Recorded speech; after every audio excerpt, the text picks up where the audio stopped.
చేయడం జరిగిందండి. నకిలీ పట్టాలు సృష్టించి డబుల్ బెడ్రూమ్ ఇళ్లిప్పిస్తామని మోసం చేస్తున్న ముఠాను వెస్ట్ జోన్ టాస్క్ ఫోర్స్ పోలీసులు అరెస్ట్ చేశారు. నిందితుల నుంచి 5 లక్షల నగదు, 4 సెల్ ఫోన్లు, 6 స్టాంపులు, 11 పట్టాలను స్వాధీనం చేసుకున్నట్లు ఉత్తర మండలం టాస్క్ ఫోర్స్ డీసీపీ సుధేంద్ర తెలిపారు. 30 మందిని మోసగించి సుమారు 42 లక్షల వరకు డబ్బులు వసూలు చేసినట్లు ఆయన పేర్కొన్నారు. అలాగే అంతర్రాష్ట్ర డ్రగ్ ముఠాను కూడా అరెస్ట్ చేశామన్నారు. వారి నుంచి హ్యాష్ ఆయిల్, 175 గ్రాముల గంజాయి, 3 కత్తులు, 3 బైక్లు స్వాధీనం చేసుకున్నామన్నారు.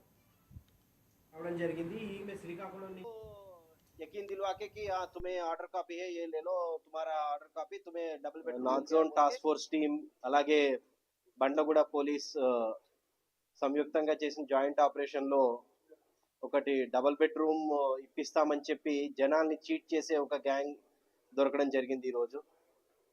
సో ఇది వివరాల్లోకి వెళ్తే ఏంటంటే బండ్లగూడలో డబుల్ బెడ్రూమ్స్ కన్స్ట్రక్షన్ అవుతున్న ప్లేస్ ఉంది, అంటే గవర్నమెంట్ డబుల్ బెడ్రూమ్స్ అలాట్ చేసినది.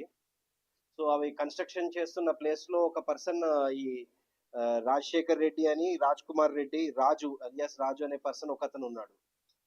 సో అతన్ని మెయిన్ అక్యూజ్డ్ ఇందులో అహ్మద్ అనే ఒక పర్సన్, మొహమ్మద్ అహ్మద్ అండ్ అతని కజిన్ మునావర్, వీళ్ళిద్దరూ ఇందులో మెయిన్ అక్యూజ్ పర్సన్స్.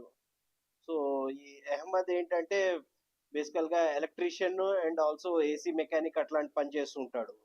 సో ఒకసారి తను ఈ బండ్లగూడలో ఉండే డబుల్ బెడ్రూమ్స్ కన్స్ట్రక్షన్ ప్లేస్ కి వెళ్ళడం జరిగింది. అక్కడ వెళ్ళినప్పుడు సేమ్ అక్కడ ఫ్లాట్స్ కూడా ఇటువంటి ఏసీస్ ఏమైనా అవసరం పడతాయి అన్నట్టు ఇనిషియల్ కనుక్కుని అప్పుడే ఈ రాజు అన్న పర్సన్ తోటి పరిచయం ఏర్పడడం జరిగింది. సో ఆ పరిచయం తోటి తను ఇద్దరు కాస్త క్లోజ్ అయ్యి మాట్లాడుకోవడం అది జరిగింది.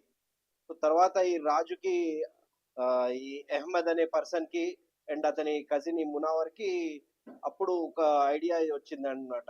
సో బికాజ్ వాళ్ళకి ఆ మామూలు వాళ్ళ ఈ రిపేర్స్ తోటి వాటితోటి ఆ వర్క్ తో వస్తున్న మనీ సరిపోకపోవడం తోటి వాళ్ళు ఈ జనరల్ గా ఇట్లాగా డబుల్ బెడ్రూమ్స్ అలాట్ చేసి పబ్లిక్ నుంచి మనీ నేరాలని